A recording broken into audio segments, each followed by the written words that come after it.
السلام علیکم ناظرین، میں ساکی بن نواز ہوں اور آپ دیکھ رہے ہیں Facebook and YouTube channel.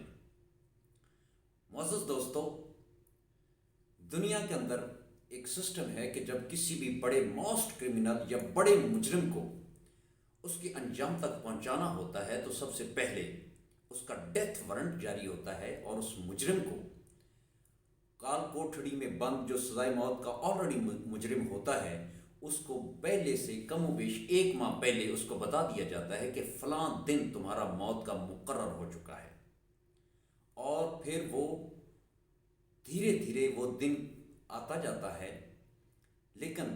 آپ یہ ایک لمحے کے لیے یہ سوچیں کہ وہ جو 30 دن ہوتے ہیں اس میں کتنی راتیں اور کتنے دن ہوتے ہیں، اور اس کال کوٹھڑی کے پیچھے سزائے موت کا منتظر وہ قیدی اس دن کے اندر کتنے گھنٹے، کتنے منٹ اور کتنے سیکنڈز ہوتے ہیں، اس کو ملٹی پلائی جب آپ 1 ماہ سے کریں گے وہ تو کتنی تعداد ہو جائے گی، تو وہ اتنی بار ہر لمحے وہ مرتا ہے اور پھر زندہ ہوتا ہے، مرتا ہے اور پھر زندہ ہوتا ہے۔ وہ جو ٹائم دورانیہ ہے 1 ماہ کا، وہ اس کو اس کی موت سے بھی زیادہ بھیانک ہوتا ہے۔ اس کا ایک ایک لمحہ اس کی موت سے بھی زیادہ اس کے لیے بھیانک ہوتا ہے، یہ آپ تصور کر سکتے ہیں۔ پاکستان کے اندر تو ایسا ہوتا ہے اور کچھ ممالک کے اندر بھی ایسا ہوتا ہے کہ جب وہ ٹائم مقرر ٹائم آ جاتا ہے تو اس کے صبح سویرے اس کو پھانسی کے تختہ تار پر لٹکا کر کے اس کا قصہ تمام کر دیا جاتا ہے اور وہ اپنے انجام کو پہنچ جاتا ہے۔ لیکن امریکہ اور کچھ دیگر یورپین ممالک کے اندر ایسا نہیں ہوتا، جبکہ ان کے ہاں ایسا ہوتا ہے کہ جب کسی بھی سزائے موت کے قیدی کو پھانسی یا اس کو سزائے موت دینا ہوتی ہے تو اس کے 1 ماہ پہلے ایک تو اس کو بتا دیا جاتا ہے کہ آپ کو فلاں تاریخ کو جو ہے وہ آپ کی موت کی تاریخ مقرر ہو چکی ہے، لیکن اس کے ساتھ ساتھ اس کو ایک پیپر بھی دیا جاتا ہے جس کے اوپر مختلف موت کے طریقہ موت کے جو ہیں وہ درج ہوتے ہیں۔ مثال کے طور پر اسی سزائے موت کے منتظر قیدی سے یہ پوچھا جاتا ہے کہ فلاں دن جو آپ کی موت ہونے والی ہے، آپ خود بتاؤ اور چوز کرو کہ آپ کیا زہر کے انجیکشن سے مرنا پسند کرو گے، یا آپ فائرنگ سے مرنا پسند کرو گے، یا پھر آپ کو پھانسی دے دی جائے، یا پھر آپ کو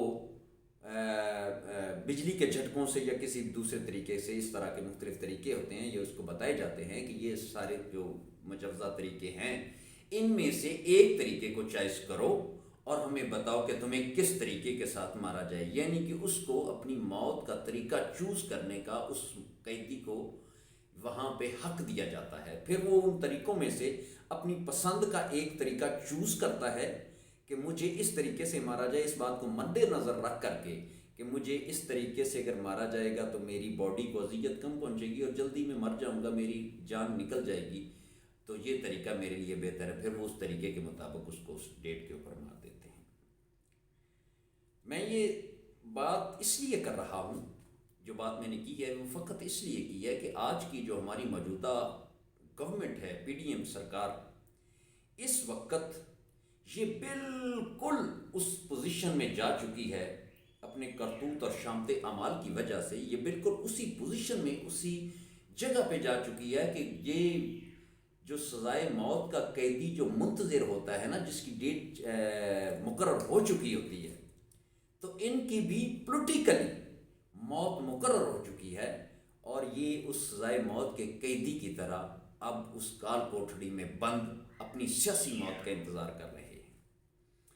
ایسے میں یہ نوبت ان پر کیوں آئی؟ بالخصوص مسلم لیگ نون کے اوپر یہ نوبت کیوں آئی؟ سال بھر پہلے، گزشتہ 1 سال بھر پہلے کی بات ہے کہ جب عمران خان کی مقبولیت تیزی کے ساتھ نیچے آ رہی تھی اور ان کی مقبولیت بڑھ رہی تھی، ایسے میں یہ تمام لوگ جو عادی جرائم پیشہ اور مجرم قسم کے لوگ ہیں، یہ اکٹھے ہوئے اور چڑھ دوڑے پارلیمنٹ کی طرف۔ تو کچھ خفیہ ہاتھوں نے ان کا ساتھ کیا اور یہ تحریک عدم اعتماد کے بعد حکومت لینے میں کامیاب ہو گئے۔ اور جب آپ ایسے لوگوں کو، جن کو کچھ دنوں بعد جنہوں نے تختہ دھار پر لٹکنا تھا، ان کو جب آپ اٹھا کر کے تخت پر بٹھا دیں، تختہ دھار اور تخت میں بہت فرق ہوتا ہے۔ جب یہ گورنمنٹ میں آ گئے تو انہوں نے دیکھا کہ اب ہمارے پاس سب کچھ آ گیا ہے، تو انہوں نے دو ایسے کام کیے جو ان کو بالکل نہیں کرنے چاہیے تھے، جو ان کی بے وقوفی ہیں، اور ایک ایسا کام کیا دو ایسے کام کیے جو بالکل کرنے نہیں چاہیے تھے، اور ایک ایسا کام نہیں کیا جو ان کو کرنا چاہیے تھا۔ ہوا یہ کہ جیسے ہی یہ لوگ اقتدار میں آئے، اس وقت عمران خان کی ٹوٹل پاپولیرٹی جو تھی وہ ٹوٹل 17% پر تھی، تو باقی پاپولیرٹی جو تھی 83% ان تمام جماعتوں کے پاس تھی۔ تو جیسے یہ اقتدار میں آئے، انہوں نے ہر چیز کو بلا دیا، اور سب سے پہلے اپنے گرے باندھ چھڑوائے، اپنے کیسز اپنے لیے امینڈمنٹ کی، اپنے لیے اجلاس بلائے، اپنے لیے سارے معاملات اپنے لیے یہ کرتے چلے گئے، اور کچھ نہ سوجا ان کو کہ بھائی آج ہم اقتدار میں ہیں، ہم تو ویسے بھی نہیں پکڑے جائیں گے، تو ہم نے ایسی قانون سازی کرنے کی کیا ضرورت ہے، اور جب آپ لوگ اقتدار میں نہیں ہوں گے کوئی اور آئے گا تو وہ آپ کی اسی قانون سازی کو ریورس کر دے گا اور دوبارہ ان کیسز میں آپ کو پھنسا لے گا۔ ان کو یہ اس بات کی اس وقت سمجھ نہیں آئی۔ المیہ تو یہ ہے کہ نہ صرف انہوں نے یہی کیا، بلکہ اس کے ساتھ ساتھ انہوں نے ایک اور ایسا کام کیا، دوسرا کام انہوں نے یہ کیا کہ عمران خان یا اپنی ٹوٹل جو پولیٹیکل اپوننٹ تھے، ان کے جو اگینسٹ تھے لوگ، ان کو انہوں نے وکٹمائز کیا پوری طرح، جس کا ان کو بھاری بھرکم لاس پہنچتا رہا، اور عمران خان کی مقبولیت کو یہ لوگ خود بڑھاتے چلے گئے۔ اس میں 2-3 ایگزامپلز آپ کو دیتا ہوں۔ مثال کے طور پر اعظم سواتی، اس سے پہلے اس کی کیا حیثیت تھی؟ حیثیت اس کی یہ تھی کہ تمام پی ٹی آئی کارکنان اور پی ٹی آئی میں شامل کچھ لیڈران کا یہ خیال تھا کہ اعظم سواتی تو صرف اپنے پیسے کے بل پر پارٹی میں ہے، یہ اپنے صوبہ کے پی خان سے ایک کے پی کے سے ایک ایم این اے کا تو الیکشن یہ جیت نہیں سکتا، اور اس کو سینٹرشپ دے کر کے منسٹری بنوانی اس کو دینی پڑتی ہے، تو یہ پارٹی کے اوپر بوجھ ہے۔ لیکن پارٹی کو چلیں اس کی فنڈنگ کی ضرورت ہوتی، معاملات ہوتے ہیں تو کرتے ہیں یہ، تو چلے ٹھیک ہے، یہ ساتھ میں پھرتا رہا۔ اس کو اس حد تک پسند کیا جاتا تھا، عوام میں اس کی بالکل پذیرائی نہیں تھی۔ تو آپ نے کیا کیا؟ آپ نے اس کو وکٹمائز کیا، اریسٹ کیا، اس کی گندی ویڈیو ریلیز کروا دی، اس کی فیملی کی ویڈیو ریلیز کروا دی اس کی۔ تو آج اس کی کیا پوزیشن ہے؟ آج اس کی یہ پوزیشن ہے کہ کے پی کے تو چھوڑیں، پنجاب کے 4 مشکل ترین اس کو اگر حلقوں میں بیک وقت اس کو نیشنل اسمبلی کے یا صوبائی اسمبلی کے الیکشن میں کھڑا کر دیا جائے، چاروں کے چاروں کلین سویپ کر جائے گا۔ یہ کیوں ہوا ایسا ہے کہ جب کسی کو آپ سیاسی طور پر وکٹمائز کرتے ہو تو اس کا فائدہ اسی شخص کو پہنچتا ہے۔ اسی طرح شہباز گل، خود اس کی پارٹی کہتی تھی کہ یہ پیراشوٹر ہے، لیکن آپ نے اس کو زیرو سے ایسا ہیرو بنا دیا کہ پورے پاکستان کے لوگوں کی ہمدردیاں اس کے ساتھ چلی گئی۔ اب وہ بھی ایک بڑا نامور پولیٹیکل لیڈر بن چکا ہے۔ تو اس کا فائدہ کس کو ہوا یہ سارے ایپیسوڈ کا؟ عمران ریاض کو دیکھ لیں جو اینکر ہے، عمران ریاض کو دیکھ لیں کہ وہ آپ کی رجیم چینج سے قبل کیا تھا، وہ جسٹ ایک عام اینکر جیسے دوسرے اینکر درجنوں کے حساب سے اینکر ہے، ایسے وہ بھی ایک اینکر تھا، بالکل غیر معروف، ٹھیک ہے، کچھ لوگ جانتے تھے، نہیں جانتے تھے، لیکن جب آپ نے اس کو وکٹمائز کیا تو اس نے متعارف کروا دیا کہ اس نے وہ ایک اکیلی آواز، لوگ اس کے ساتھ ایسے اٹیچ ہوئے اس کے ساتھ کہ اس نے پورے ایکسٹریم میڈیا کے سامنے وہ اکیلا شخص کھڑا ہو گیا اور اس کی آواز وزنی ہو گئی پورے پاکستان کی ایکسٹریم میڈیا سے۔ تو اس کا فائدہ کس کو ہوا؟ پی ٹی آئی کو یا نون لیگ کو؟ یا نون لیگ والوں نے اپنے فائدے کے لیے، لیکن فائدہ ایکچولی کر گیا عمران خان کا۔ تو اسی طرح جب آپ کرتے چلے گئے تو آپ اپنے مخالف کی پاپولیشن کو بڑھاتے چلے گئے۔ آپ کے ان ایکشنز کی وجہ سے ری ایکشن کے طور پر لوگ عمران خان کے ساتھ چلے گئے۔ لوگ ہرگز اس وجہ سے نہیں عمران خان کے ساتھ گئے۔ مثال کے طور پہ آج اس کی پاپولیٹی، جب آپ اس کو اتار رہے تھے تو اس کی پاپولیٹی 70% تھی، آج وہ 17% تھی، آج اس کی پاپولیٹی 70% ہے، 70% پر پہنچ گیا۔ تو 70% میں ایک اتنے شارٹ ٹائم پہ، جب وہ اقتدار سے بھی نکل گیا اور اتنے شارٹ ٹائم میں وہ کیسے پہنچ گیا؟ اس میں ٹھیک ہے، لیکن اس کی بیسک پاپولیٹی یاد رکھیں آج بھی 20% ہے، اور باقی کی جو 50% ہے وہ آپ کی خود دی ہوئی ہے، وہ آپ کے ایکشن کے اوپر ری ایکشن کر کے اتر گئی ہے، وہ اس کی سہولت کاری آپ نے کی ہے۔ اور صرف یہ سہولت کاری نہیں کی، اس کے ساتھ اور آپ نے کیا اٹیچ کیا کہ آپ کو جس کام کے لیے آپ آئے تھے، کہ آپ نے اس کی جو گڈ گورننس کی پرفارمنس ہے اس کو کور کرنا تھا، لیکن آپ نے وہ آ کر کے معیشت کا ایسا بیڑا غرق کیا، ڈالر آپ کے کنٹرول سے نکلتا چلا گیا، ڈبل ٹرپل ہو گیا، معیشت ڈبل، جو مہنگائی ڈبل ٹرپل ہو گئی، اور حالت یہ ہو گئی کہ غریب کے گھر کا بالکل چولہا بجھ گیا، بربادی ہوگی ملک کی۔ تو پھر ایسے میں لوگ کیا آپ کے ساتھ رہتے؟ ہر سائڈ سے آپ نے برا کھیلا، ہر سائڈ سے آپ نے برا کھیلا، کیونکہ آپ کو یہ یقین تھا کہ جو لوگ ہمیں لے کے آئے ہیں وہی ہمیں بچائیں گے۔ اللہ پر اعتقاد اٹھ گیا، عوام پر بھروسہ اٹھ گیا، تو پھر آپ کا انجام یہی ہونے والا تھا۔ اس دوران جب عمران خان نے دیکھا، جس کو آپ کڈ مت کودن پاگل خان کہتے تھے، اس نے بڑی ہی سمارٹنس کے ساتھ، بڑی خوبصورت انداز میں آپ کو لیے ایک ایسا ٹریپ بچھایا، اور جس میں آپ کو پوری طرح لا کر کے کھڑا کر دیا اور پھنسا دیا، اور تمام رستے بند کر دیے۔ اس نے جب دیکھا کہ میری پاپولیٹی اس پوزیشن پر پہنچ گئی ہے، تو انتہائی سمارٹنس کے ساتھ اس نے کے پی کے اور پنجاب کی دونوں کی اسمبلیاں توڑ دیں۔ جب اسمبلیاں ٹوٹی تو پہلے تو آپ فقط آپ کا بیانیہ عمران خان کے خلاف، جب اسمبلیاں ٹوٹی تو آپ نے فوری طور پر سروے کروائے، اور سروے کروانے کے بعد آپ نے دیکھا کہ آپ کیا پوزیشن ہے، تو آپ کو جب یہ پتہ چلا کہ آپ پنجاب میں سے، پنجاب افیکٹ کرتا ہے وفاق کو، تو پنجاب میں آپ کو ٹوٹلی ہر سیٹ سے کہیں سے 1500، کہیں سے 2000 ووٹ مل رہے ہیں، باقی سارے ووٹ کو لے گیا۔ تو جب آپ کو یہ ساری چیزیں ہم نے، تو آپ کی یکدم آنکھیں کھلی کہ یہ کیا ہو گیا، پوری پاکستان کی عوام میں ہمارے خلاف ہوگی، ہم کسی صورت الیکشن میں نہیں جانا چاہتے۔ او بھائی، آپ سیاست دان ہو، آپ ووٹ کی پاور سے، عوام کی پاور سے حکمران ہو، اسی عوام کے پاس جانے سے ڈرتے ہو۔ تو جب عمران خان نے ان کو آئینی طور پر ایسا ٹریپ کیا اور پھنسا لیا، تو پھر ان کے پاس کوئی رستہ نہ بچا۔ انہوں نے کیا کیا؟ انہوں نے اس عوام کے پاس جانے سے صاف انکاری ہو گئے۔ جب عوام کے پاس جانے سے صاف انکاری ہو گیا، تو عمران خان کا کھیلا ہوا کارڈ ان کے سامنے آئین پاکستان آ کر کے کھڑا ہو گیا۔ تو اب انہوں نے کہا کہ الیکشن میں جانا، عوام کے پاس جانا، تو بہت بڑی اذیت ناک موت ہے، تو جس سے بھی ٹکرانا پڑے ٹکرا جاؤ، عوام میں نہیں جائیں گے۔ چنانچہ انہوں نے آئین کے ساتھ ٹکرانے کا بھی فیصلہ کر لیا، کیونکہ ساتھ میں کوئی غیبی طاقت تھی جس کا انہیں ناز تھا، بھروسہ تھا کہ یہ ہمیں بچا لے گی،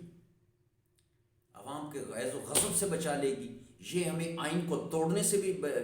کے جرم سے بھی بچا لے گی، یہ ہمیں کچھ بھی نہیں ہونے دیں گی، جب ہمارے پاس وہ ہیں تو ہمارے پاس سب کچھ ہے۔ ان کے خیال یہ تھا۔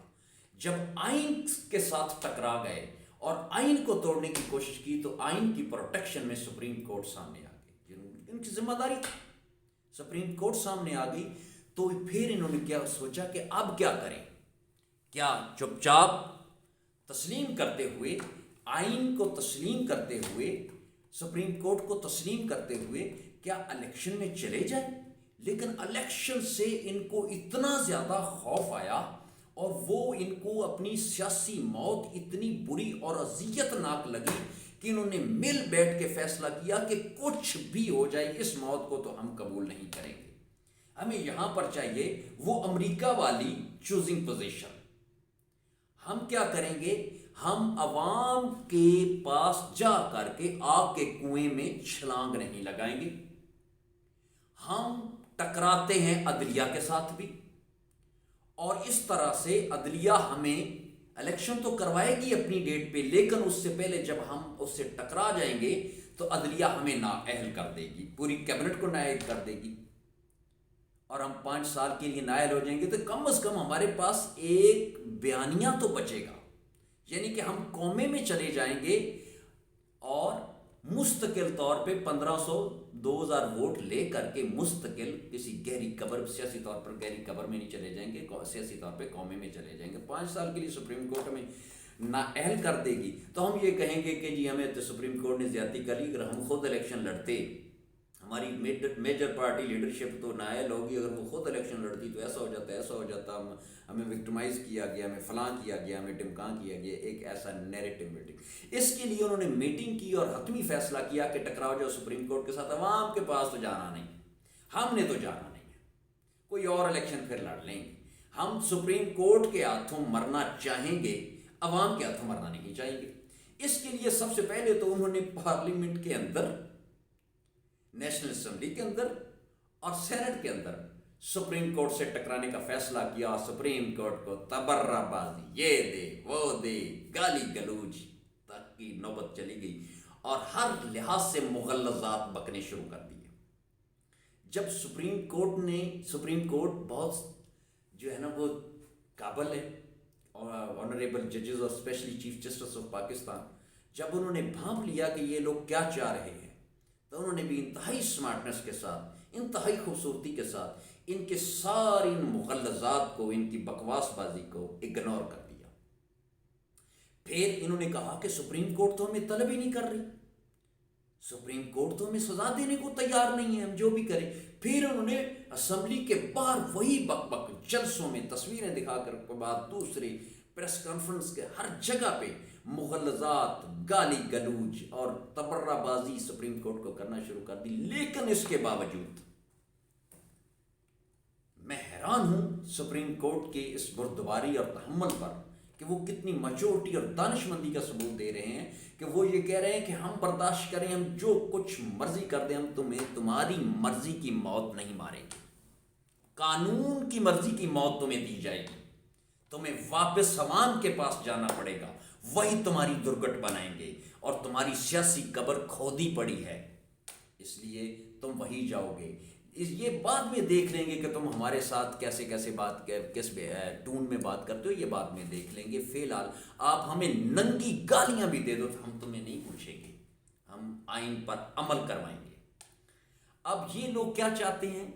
ان لوگوں کا ٹارگٹ فقط اتنا ہے کہ ہمیں کسی طریقے، موت تو ہماری طے ہے، موت یہ تسلیم کر چکے ہیں۔ کبھی رانا ثناء اللہ کہتا ہے سپریم کورٹ کے آگے کہ جی کچھ بھی ہو جائے الیکشن 14 کو نہیں ہوں گے۔ بھائی آپ کا ڈیتھ وارنٹ جاری ہو چکا ہے، 14 تاریخ آپ کی ڈے آف ڈیتھ ہے پولیٹیکلی، 14 تاریخ آپ کی پولیٹیکلی ڈے آف ڈیتھ ہے، اس سے پہلے سپریم کورٹ آپ کو نہیں مارے گی، اس سے پہلے سپریم کورٹ سے آپ کی نااہلی کا ریلیف آپ کو ہرگز نہیں ملنے والا۔ آپ ایسا کریں، بے شک ڈنڈوں کے ساتھ سپریم کورٹ کے اوپر حملہ کر دیں، وہ آپ کو کورٹ آف کنٹمپٹ میں کچھ بھی نہیں کہیں گے، وہ آپ کو باندھ کر اسی طرح عوام کے آگے پھینکیں گے، اور عوام جانے اور ان کا کام جانے، جس طرح انہوں نے عدم اعتماد پر عمران خان کا ہاتھ پاؤں باندھ کر کے ان بکنے والے لوٹوں کے سامنے اسمبلی کے اندر پھینکا تھا اور اس کو پورا پابند کر دیا تھا۔ یہ سپریم کورٹ ہے، مذاق نہیں ہے، ہر ڈیسیشن حتمی ہوگا، ہر فیصلہ حتمی ہوگا، اچھا ہو یا برا، مجھے پسند آئے یا نہ آئے، لیکن سپریم کورٹ سپریم ہی ہوتا ہے۔ اور آخر میں فقط اتنا ہی کہنا ہے، beggar can't be chooser mister prime minister Shehbaz Sharif, یہ آپ کے ہی دیے ہوئے الفاظ ہیں۔ آپ اپنی پولیٹیکل ڈیتھ بھی چوز کرنے کا حق نہیں رکھتے، یہ حق سپریم کورٹ کے پاس ہے، یہ حق پبلک آف پاکستان کے پاس ہے، یہ حق کانسٹیٹیوشن آف پاکستان کے پاس ہے، اور انہی کے پاس رہے گی۔ اب تک کے لیے اتنا ہی۔ اپنا، اپنی فیملی کا اور اپنے اس یوٹیوب چینل کا بہت سارا خیال رکھیے، بہت سارا پیار دیجیے، کمنٹ باکس میں اپنی رائے کا اظہار ضرور فرمائیے۔ اب اجازت دیجیے۔ آل شہدائے پاکستان، یونیفارمڈ اینڈ سویلین، ہمیشہ ہمیشہ زندہ باد، پاکستان پائندہ باد۔ والسلام۔